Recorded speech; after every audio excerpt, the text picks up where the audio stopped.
Hello बच्चों, चलिए आज हम आप लोग को श्वसन तंत्र पढ़ाते हैं। श्वसन तंत्र क्या होता है? इसको बोलते हैं हम लोग रेस्पिरेटरी सिस्टम। श्वसन श्वसन के मतलब आप लोग जानबे करते हैं, सांस लेना और छोड़ना, उसी को श्वसन बोलते हैं। सांस लेना और छोड़ना वही श्वसन है। और तंत्र तंत्र का मतलब होता है बहुत सारा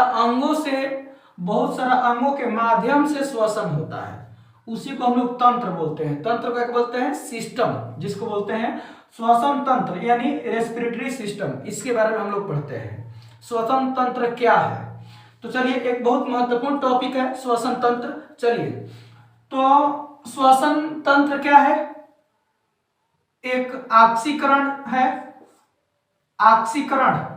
ऑक्सीकरण यानी बिना ऑक्सीजन के श्वसन संभव नहीं है। जब ऑक्सीजन होगा तबे होगा श्वसन, नहीं तो ऑक्सीजन अगर नहीं होगा तो श्वसन नहीं होगा। इसलिए यह श्वसन क्या है? ऑक्सीकरण है। और श्वसन में क्या होता है? श्वसन में ऊर्जा और ऊष्मा। जब हम लोग सांस लेते हैं तो हम लोग को कुछ ऊर्जा मिलता है और हमारा शरीर गर्म रहता है। आप लोग को पाचन तंत्र में बताए हैं कि दो चीजों से हम लोग का शरीर गर्म रहता है। एक जब हम लोग श्वसन करते हैं तो गर्म रहता है, और एक हम लोग का जो ब्लड है, ये जो हमेशा दौड़ता रहता है हमारे शरीर में, इसके चलते दो चीजों से अगर हम लोग शरीर मर जाए या किसी तरह से हम लोग आदमी मर जाता है तो आप लोग देखते होंगे कि उनका शरीर एकदम ठंडा हो जाता है। क्यों? क्योंकि उसका श्वसन भी बंद हो जाता है और हम लोग का ब्लड भी नहीं घूमता है, जिसके कारण क्या हो जाता है? हम लोग का शरीर पाला हो जाता है या ठंडा हो जाता है। तो ऊर्जा तथा ऊष्मा श्वसन से क्या मिलता है? हम लोग को ऊर्जा भी मिलता है और हम लोग का शरीर गर्म भी रहता है। अब हम लोग पढ़ेंगे श्वसन के अंग। अब देखिए, अपचायी ये क्या है? एक प्रकार की श्वसन क्या है? अपचायी क्रिया है। अपचायी क्रिया के मतलब क्या होता है? बड़े पदार्थों को छोटे पदार्थों में तोड़ना। बड़े पदार्थों को छोटे पदार्थों में तोड़ना, वही क्या कहलाता है? अपचायी, जिसको हम लोग अंग्रेजी में क्या कहते हैं? काटाबोलिक कहते हैं। क्या कहते हैं? काटाबोली। काटाबोली का मतलब होता है बड़े पदार्थों को छोटे पदार्थों में तोड़ना, या इसको हम लोग अपचायी भी कह सकते हैं। अब चलिए, अब देखिए श्वसन अंग। जैसे हम लोग श्वसन कैसे करते हैं?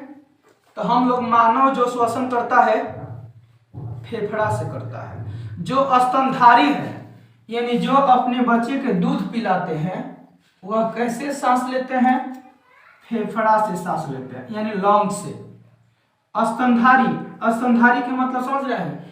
जो अपने बच्चे को दूध पिलाते हैं, जिसे हाथी, घोड़ा, ऊंट, ये सब क्या है? स्तनधारी है। कुत्ता, बिल्ली, ये सब अपने बच्चे को दूध पिलाते हैं। तो जो जितने भी स्तनधारी जीव हैं कैसे सांस लेंगे? फेफड़ा से सांस लेंगे। कैसे? फेफड़ा से सांस लेंगे। अब है कीट। जितने भी कीट हैं वो एक नली होती है। कौन नली? तो श्वास नली, जिसको हम लोग ट्रेकिया भी कहते हैं। जितने भी कीट होते हैं यानी छोटे छोटे जीव जंतु, वह किससे सांस लेते हैं? ट्रेकिया से लेते हैं, यानी श्वास नली जिसको बोलते हैं। जो सांस वाली नली होती है ना, उसी से सांस लेते हैं, जिसको हम लोग ट्रेकिया बोलते हैं। जो छोटे छोटे कीट होते हैं, छोटे छोटे जीव होते हैं। अब देखिए, जलीय जीव। जो जीव पानी में रहते हैं वो कैसे सांस लेते हैं? तो उनको गिल्स होता है। गिल्स, जिसको हम लोग हिंदी में क्लोम कहते हैं। गिल्स क्या बोलते हैं? जो मछली है, जलीय जीव के मतलब मछली वगैरह कैसे सांस लेती है? तो गिल्स से। देखिएगा उनको पास में दोनों साइड में गिल्स होता है, उन्हीं गिल्स से लेकर करती है ये सांस लेती है जलीय जीव। तो जलीय जीव, जैसे में जलीय जीव में मेढक भी हो जाएगा। तो मेढक ऐसे तो 3 चीजों से सांस लेता है मेढक। जब मेढक छोटा रहता है तो उसको टेडपोल कहा जाता है। जब मेढक एकदम बहुत छोटा हो ना, तो एकदम उसका आकृति कैसी होती है, मछली जैसी होती है, लगता है कि ये मछली है, लेकिन बड़ा होकर वो मेढक हो जाता है। तो जब टेडपोल मतलब मेढक का एकदम छोटा बच्चा रहेगा तो कैसे सांस लेगा, गिल्स ले, वह गिल्स ले सांस लेता है जैसे मछली लेती है। और मेढक जब धरती के अंदर चल जाएगा तो कैसे सांस लेता है, त्वचा से। और जब धरती के ऊपर रहता है मेढक तो फेफड़ा से सांस लेता है। तो मुख्यतः जो मेढक होते हैं वो 3 तरह से सांस लेते हैं। जब मेढक छोटा हो तो गिल्स ले सांस लेते हैं, जब मेढक धरती के अंदर हो तो त्वचा से सांस लेते हैं यानी चमड़ा से, और जब मेढक धरती पर हो तो वह फेफड़ा से सांस लेते हैं। तो मेढक कितने तरीकों से, 3 तरीकों से सांस ले सकता है। जलीय जीव जो पानी में रहते हैं जैसे मछली हो गया, ये सब किसे सांस लेती है, तो गिल्स ले, जिसको हम लोग क्या कहते हैं, क्लोम भी कहते हैं। अब देखिए, अब हम लोग पढ़ेंगे श्वासोच्छ्वास, यानी इसको बोलते हैं ब्रीडिंग। श्वासोच्छ्वास यानी इसको क्या बोलते हैं, ब्रीडिंग। अब देखिए, जब हम लोग सांस अंदर लेते हैं ना, जैसे देखिए ये सांस हम अंदर लिए ना, तो इनको क्या कहा जाएगा, निश्वसन। क्या कहा जाएगा, निश्वसन। अब बाहर छोड़ना, अब जब हम बाहर छोड़े ना जैसे, तो ये क्या हो गया, निश्वसन।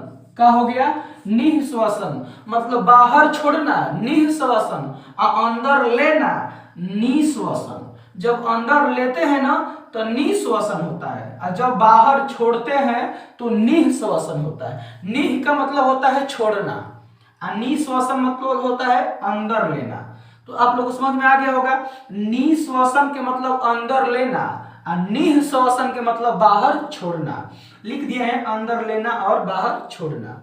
अब देखिए, हम लोग जब श्वसन करते हैं तो कौन कौन गैस हम लोग अपने अंदर सांस लेते हैं, कौन कौन गैस उसमें शामिल होता है। तो देखिए, जो वायुमंडल में होंगे वही नहीं होगा हम लोग सांस लेंगे। तो नाइट्रोजन 78% लेते हैं। नाइट्रोजन कितना लेते हैं हम लोग, 78%। और कितना छोड़ते हैं, तो 78% छोड़ देते हैं। नाइट्रोजन लेते हैं 78%, छोड़ देते हैं भी कितना, 78%। ऑक्सीजन कितना लेते हैं, ऑक्सीजन लेते हैं 21% और छोड़ते हैं कितना, 17%। ऑक्सीजन अंदर लेते हैं कितना, 21%, छोड़ते कितना है, 17%। यानी 4% ऑक्सीजन को हम लोग के शरीर में रख लेता है, तब 17 छोड़ता है। और कार्बन डाइऑक्साइड वायुमंडल में कितना है आप लोग को मालूम होगा, 0.03%। ये 0.03% लेते हैं और कितना प्रतिशत छोड़ते हैं, 4% क्या करते हैं, छोड़ते हैं। 0.03% कार्बन डाइऑक्साइड लेते हैं और 4% छोड़ते हैं, यानी कार्बन डाइऑक्साइड अधिक मात्रा में हम लोग छोड़ते हैं। तो ये हो गया अंदर लेना माने निश्वसन, बाहर छोड़ना मतलब निश्वसन।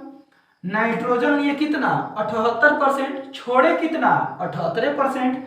ऑक्सीजन लिए कितना, 21%, छोड़े कितना, 17%, यानी 4% हमारा शरीर रख लिया। कार्बन डाइऑक्साइड 0.03%, छोड़े कितना, 4%, यानी हम लोग ऑक्सीजन लेते हैं कम और छोड़ देते हैं बहुत अधिक, यानी कितना प्रतिशत, 4%।